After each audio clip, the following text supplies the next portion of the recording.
Mrs. M. Priyadarshini, ME MBA, is doing PhD, is currently working as teaching fellow in the Department of IST, Anna University, Chennai. She completed a master's in software engineering from Anna University. She has about 10 years of experience in handling courses for UG and PG. She was serving as technical evangelist for corporate over 4 years in Java Enterprise Technologies, software engineering, databases, OOAD, and design patterns. She is proficient in handling IT projects as well into concept development for enterprises. She is doing a research in the area of web services security. Her other areas of interest include software engineering, OOAD, databases, enterprise technologies, and service-oriented architecture. She holds many journal publications and conference proceedings in her research area. Welcome to UGC lecture series in Computer Science Java Part 31. So, in this session we are going to discuss about thread class, about runnable interface, methods in threads, various states of a thread, and then few sample programs on threads. So, first we will look into what is a thread. So, thread, it is an individual and separate unit of execution that is part of a process.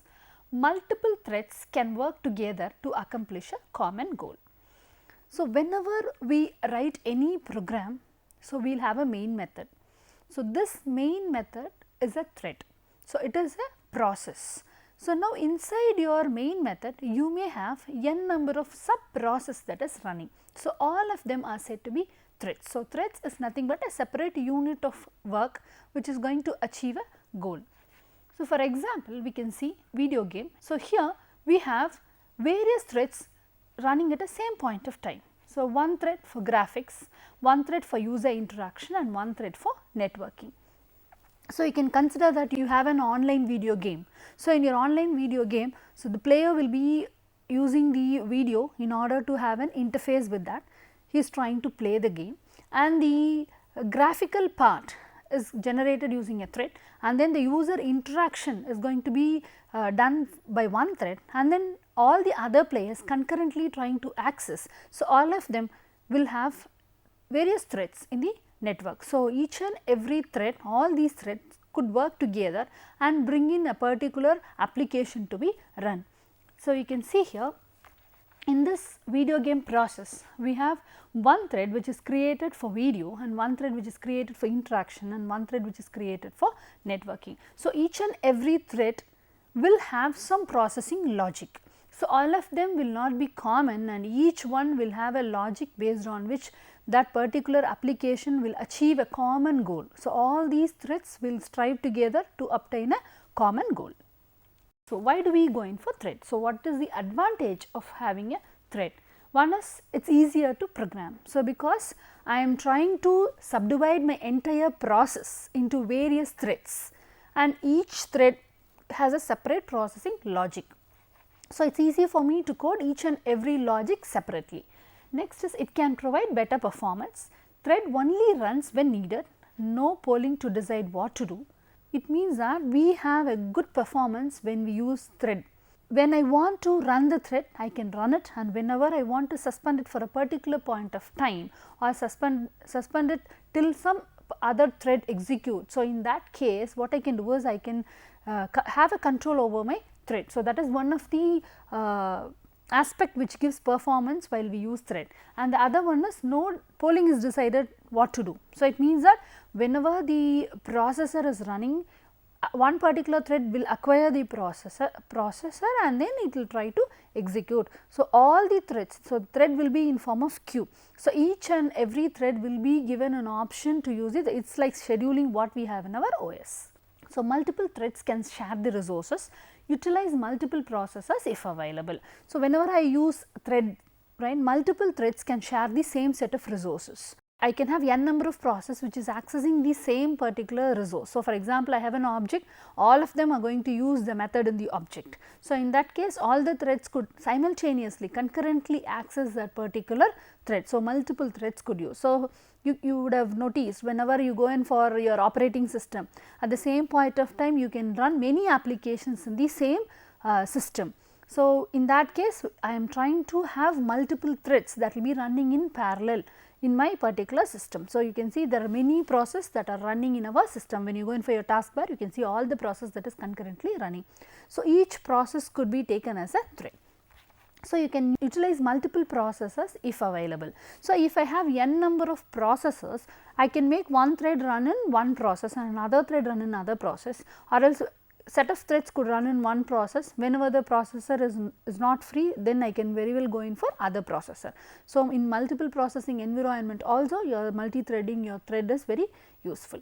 So, these are all the advantages of why we can use threads. Next we will see what is the disadvantage of using threads. So, multiple threads can lead to deadlock. We will have much discussion on this later on, what is a deadlock and so on. So, overhead of switching between the threads is high. So, whenever I am trying to use the same processor, or else you can say same object. So, multiple threads accessing the same object. So, in that case when one particular operation is over, if another person can, then only if another person could do a process. So, then there is a dependency between the one particular thread and another particular thread. So, in that case there is a possibility when one thread is not getting the processor, that is it could not access the resource, or whenever multiple persons are trying to access the resource, one may be occupying the resource for a long time and the other could not get a chance to use that particular resource.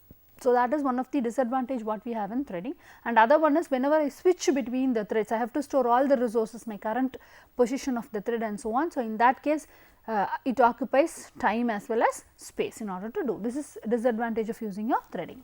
So, now first we will look into how to create a thread. So, we have two methods to create a thread.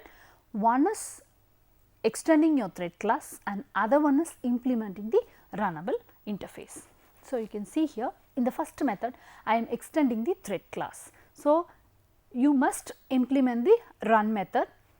Thread ends when the run method finishes. You have to call start method in order to make your thread run. So, this thread class is available in java.lang package. So, it is not needed to import any packages in order to use this thread. So, it is by default available. So, now I can create my particular application or my particular process which could extend the thread class. So, it means that I inherit all the properties of the thread class and then I am going to create my application or my process. So, in that case I need to override the method run. So, already there will be a run method in the thread class. I am going to implement that particular method in my particular class. So, this run method will have the logic of my particular process. So, this particular process ends when I explicitly stop it, or when I stop executing my, when I come to the end of my run method, and then if I want to run the thread, what I have to do is I have to call the start method. So, start method will automatically call the run method. So, you can see here we have a sample program. We have a class called output which extends the thread class. So, this class is available in lang package. So, I am having a variable, string variable called toSay. So, here this is the constructor of my particular class. So, you can say that this particular class is also a thread. So, since I extend the thread class, this particular program could now act as a thread. So, now I have a public void run method. So, inside the run method you can see there is an infinite loop here for loop, and then I am trying to print that particular string that is assigned to my thread class, where I have assigned this value to the particular variable in my thread class. Here my thread class is output class. So, I have called the sleep method and I have given the time till when my sleep method, it means that till when my thread has to wait. So, in this case you can see that this sleep method I have written directly inside my class. So, it means that I am invoking the sleep method which is my base class method. So, thread class has a method called sleep. So, I am calling the method sleep with a particular time limit.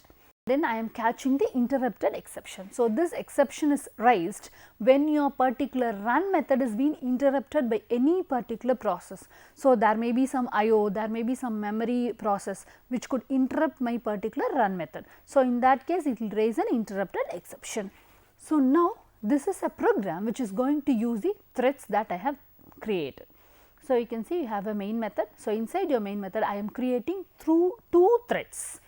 So, new output of hello. So, I have a thread which has a string value hello being assigned towards variable, and then I have another thread in which I have assigned a value called there.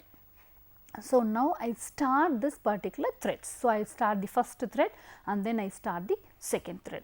So, whenever I call this start, so it means that I am trying to call the run method. So, once the start method is there with the particular small point of time, this will start running. So, when this exactly this thread will start running is depending on the processor, depending on number of threads that has been currently in the queue and so on. So, there are lot of factors which decide upon when my particular thread will have the chance of being run.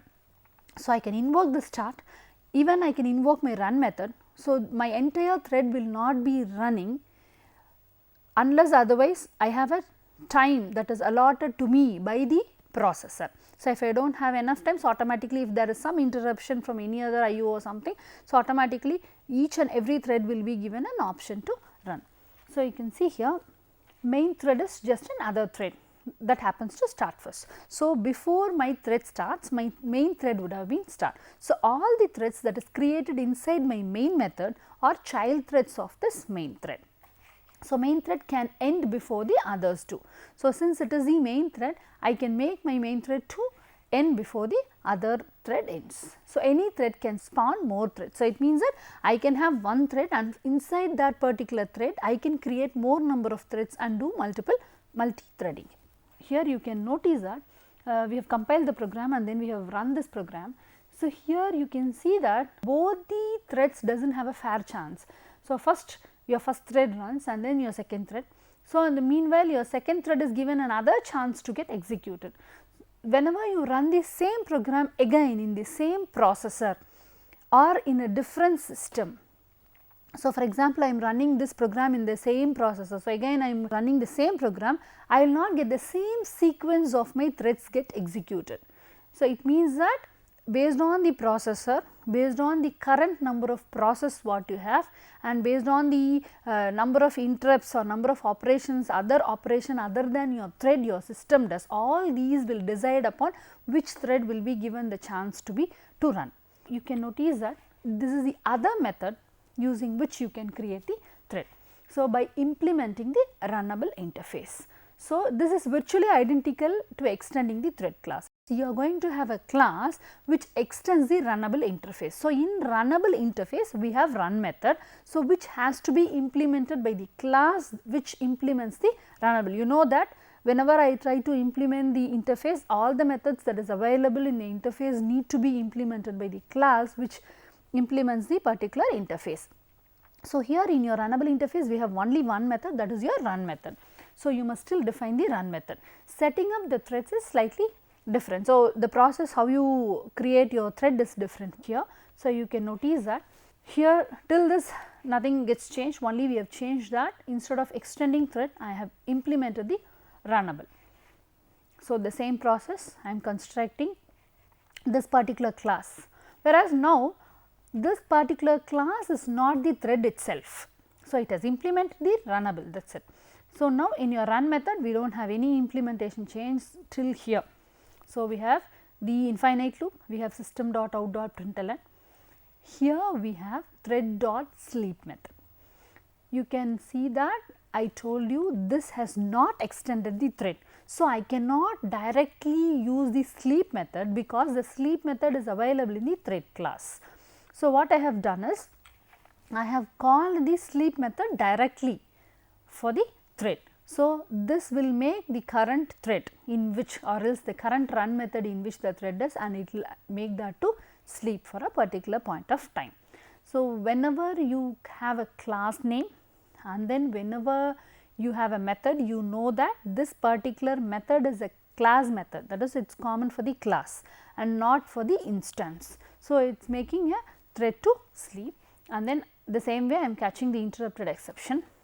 You can see here, whenever I use this particular class which has implemented the runnable interface, here you can see the difference between the code that we have written there. There what we have done is, we have created the instance of the thread and then we have directly called the start method, whereas here my class has just implemented the runnable interface.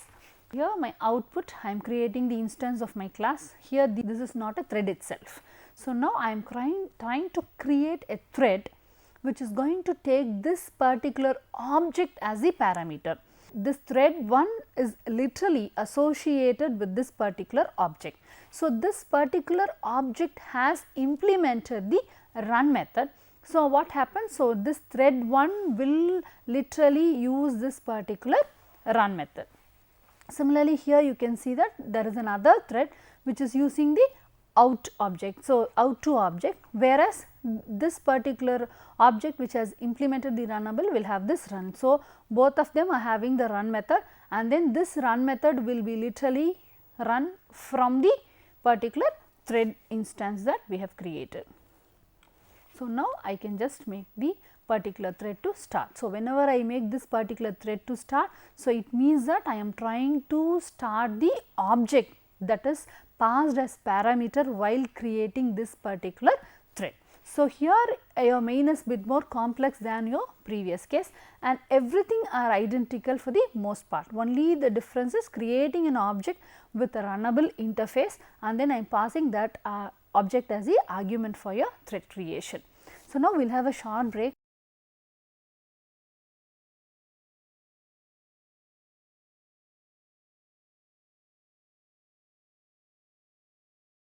We are going to continue. Now, you can see that what is the advantage of using the runnable interface. So, as I told you, there are two methods using which you can create your thread. One is your particular process or your particular application could extend the thread. So, now your process itself becomes a thread, and the run method that you have implemented inside your application or inside your process will be executed on starting the thread. Whereas, the other method is, I am going to create an application which implements the runnable interface, and that particular process or application is passed as argument for creation of a thread. So, literally the object's run method which you have implemented will be run while you start the particular thread. Once I create an application or create a process which extends the thread, I cannot bring in the properties or methods of any other classes that I need to bring in later on. So, it means that only one particular set of methods what is available in my current application or current process could be used, provided if I do single inheritance of my thread. Whereas, in case of a runnable, I am just implementing the runnable. So, I am just writing an implementation for the run method, and if I need to bring in some properties and methods of some other class, something else if I like to do, then very well what I can do is I can create a process which inherits a particular class, again that also implements the runnable interface. Or else whenever I create my thread, I can create a thread and then pass another object which is going to implement the runnable interface. So, I can switch between, the same thread could switch between various process or various applications. So, remember that you can extend only one class. So, implementing runnable allows class to extend something else. So, whenever I implement this, I can also extend some other class, both are possible. So, now we will see what all the various methods we have in thread which is used to control your thread. One is the start method. So, this start method begins a thread running. So, whenever I call start method of the thread, so my thread is now becoming active. So, I have created the instance of the thread and then I am calling a start method, my thread becomes active, and whenever your thread is given a chance, that will execute the logic of your run. Next is you have wait and notify. So, this is mainly used for synchronization process. So, anyway whenever we do multi-threading, so we will see what is importance of wait and notify method, and even we will see what is notify all and so on. So, these are used to synchronize multiple threads accessing the same resource. Next is stop method. This kills the specific thread. So, normally your stop method will abruptly stop the thread, and this is now deprecated in the latest versions of your JDK. So, normally we never use this stop method and abruptly stop your thread. Next is suspend and resume. So, whenever a particular thread is running and meanwhile I want that particular process to stop till some other process finishes off its work. So, in that case whenever I want to suspend my process for a period of time, but I do not know specifically what is the period of time till when I need to stop that particular process. So, in that case I can suspend it and then I can resume whenever I like to resume that. So, on particular input or on particular process I can make that to resume. There is a possibility that you have suspended your thread and due to some reason you were not able to resume. So, that particular condition is likely to happen in case of your suspend and resume. Infinitely there is a possibility that your thread may not be resumed. So, that is why they have deprecated this option. Next is join method. So, this join method will wait for a specific thread to finish. So, I am calling join method of a particular thread. So, I have two threads. So, thread 1 and thread 2. So, if I am calling join method of thread 1, so in that case it will wait for specific thread to finish. So, it will wait for thread T1 to finish off its work, then only it will allow the other threads to do. So, join will make the current thread in which your join function is applied to occupy the processor once it is given a fair chance. Next is set priority method. So, set priority method is used to set priority to your thread. So, whenever all your threads are in queue, so each thread will be given a chance based on the priority that has been assigned to the thread. So, normally when your system defined threads other than your user defined threads, you have system defined threads called daemon threads. So, when this thread comes, that will be given the first chance. So, it will have a maximum priority because it is system based thread. So, similarly I can, if at all I feel one of my thread process is very important than the other process. So, what I can do is I can set the priority of that particular thread to high. So, in that case that will be given. So, when one thread with low priority and one thread with high priority comes, so your processor will choose the thread with higher priority. So, the minimum value that you can set for your priority is 0. So, that is your min underscore priority. So, this is a constant which is assigned with the value 0, and 10 is the maximum priority that you can assign to a particular thread, and 5 is default. So, whenever you run your thread, if you are not setting any priority, so in that case it will be normal priority. So, next we are going to see few methods that is used for scheduling. So, highest priority thread runs if more than one arbitrary. It means that your highest priority thread has been given chance when there are more number of threads. Next is yield method. So, yield method, current thread gives a processor, so any other of equal priority can run. So, if none of the equal priority, it runs again. So, this yield method, it yields a chance to all the other threads which has the same priority level. If 2 or 3 threads comes into the processor, in that case what happens is, when I call yield method of one particular thread, it yields a chance to other threads with the same priority. If there is no such thread with the same priority level, so then automatically the thread in which your yield method is called will start executing. So, then what I will do is, so if I have 1, 2, 3 threads, so first thread yields means second and third thread will complete its process, then only your first thread will do its process. So, here sleep method, so you can have milliseconds. You can make your thread to sleep. So, after that particular point of time, automatically that particular thread will come to runnable state. So, when given chance, it will go to running. So, you can see various states of thread. So, new, runnable, blocked and dead. So, just created but not started. So, I have created a thread and I am about to call my start method. So, that is a new thread. Next is runnable. Runnable means that I have created, I have started, and now this is the shift between your start and run. Next is blocked. So, created and started, but unable to run because it is waiting for some event to occur. So, it means that I have started it, it is about to run, but whereas meanwhile some other process has come or occupied your processor. So, I have to wait. Next is dead state. Thread has finished or being stopped. So, you can see here new, on giving start it becomes runnable. So, next it becomes to dead state when I call the stop method or end of run method. This goes to blocked state when I call wait, or there is some other IO request to that particular process, or if I issue suspend. And from blocking to runnable, it will happen only when I give notify. When other thread gives notify, automatically I can go and make my particular option of running it, and then IO completion. After IO completion, I can come to the runnable state, and or else after resume I can come to runnable state. So, these are various states of your thread.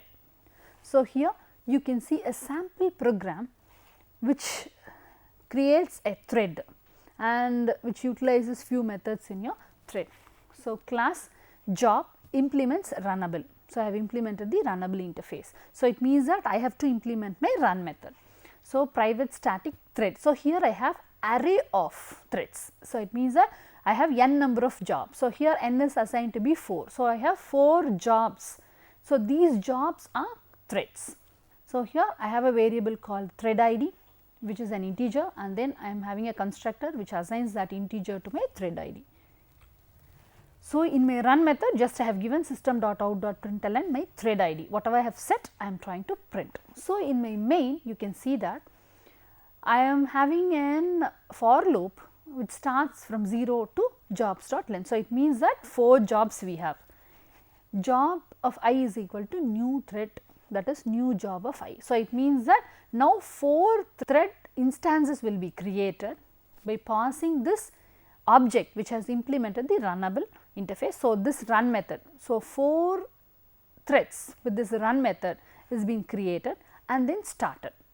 So, once I start, so the processor in the queue corresponding to the processor will be filled with all the 4 threads. So, whichever is having based on the priority, whichever is having highest priority, here we have not set any priority. So, all of them will have 5. So, all of them will be given the chance to get executed. So, now at that point of time processor will decide which job to run first. And then now I have a try block where I have a for loop which is going to call the join of all the 4 jobs. So, now whenever I say first job dot join, so in that case it means that this particular job has to run, then only the other job has to run. So, this will complete its work and then the next thread can start. So, when processor allows job number 3, so then after completion of 3 the other jobs will run. So, 2, 1 and so on similarly. So, this also depends on how your processor gives the chance to that particular jobs. So, each and every time when I run the program, based on which particular thread is given the chance, that will get executed. So, you can see here we have compiled it and we are trying to run. So, first time your 0th thread, that is your first thread, is given a chance, and once your first thread has printed it, then your third thread, and meanwhile your second thread and first thread. So, similarly when I try to run the same job in the same processor, but here 0, 3, 1 and 2. So, here 0, 3, 1 and 2. So, it means that based on here 3, 2 and 1, here 3, 1 and 2. So, based on which particular job or which particular, here it is thread, right, which particular thread is given the chance by the processor, if it has sequence of activities also, it will finish off, then only it will come to the other job, since we have issued the join method. So, now as a summary, we have seen what is a thread class and what is a runnable interface. So, what is the advantage of going in for runnable interface, and what are all the various methods that we have in thread, and then we also have discussed about various states of thread, and also we have seen sample programs using those methods of threads. So, from this session you will be able to answer questions such as give the 2 ways to create a thread, write a sample program and demonstrate various states of thread, list down various methods in thread class, and also you can give the significance of the run method. we come to the end of the session where we have discussed about the thread, and we are going to see in your forthcoming session about multi-threading. Thank you.